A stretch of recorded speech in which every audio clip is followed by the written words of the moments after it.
I've got my jelly roll strip of fabric tubing here, ready to be able to make an easy basket. The first thing you want to do is you want to try to get it into a little bit of a circle here. Let's see. This is a little finicky here.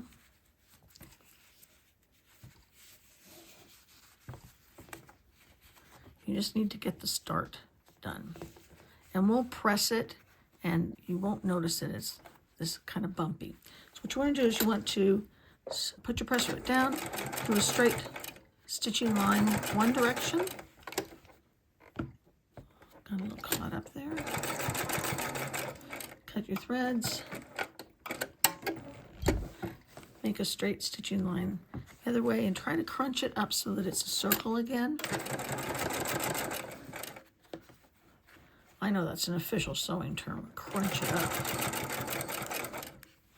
I need to lift my pressure foot there a little bit. Clip it. Okay, you can see I've got a line there and a line there. So now what you want to do is, oops, I hit the wrong lever there. My pressure foot fell off.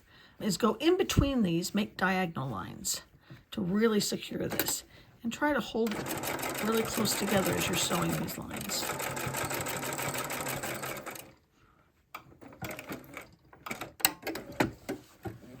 And one more time right through here.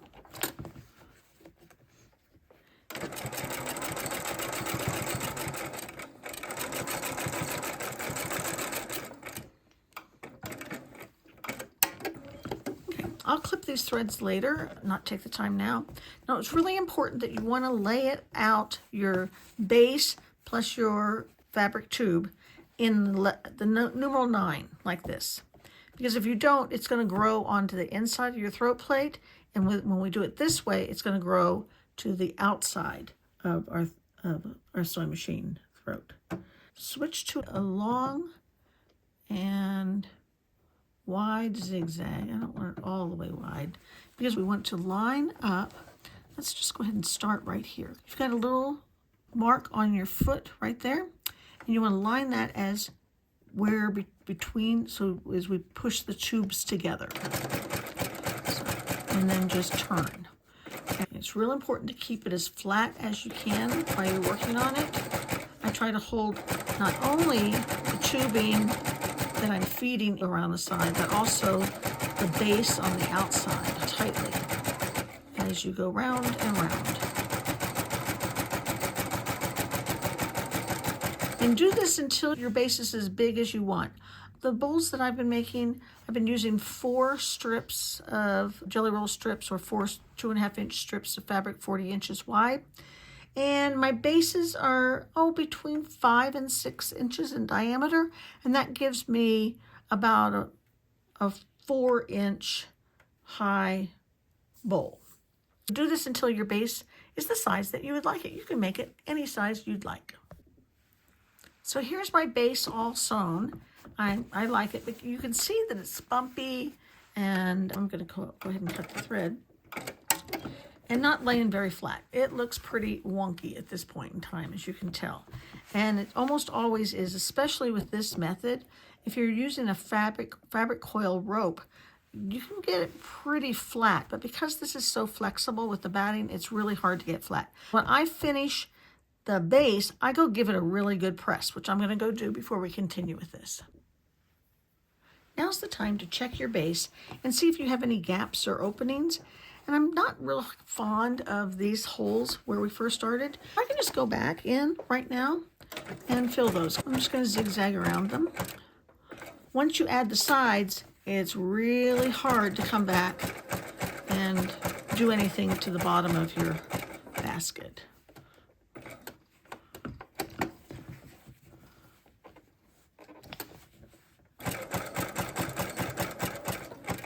Okay, I think I'm happy with this now.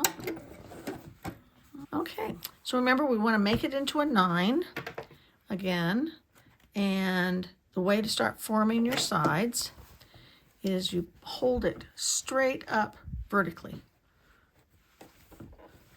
Pick up where we left off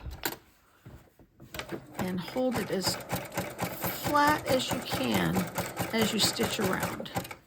Just keep going round and round and round.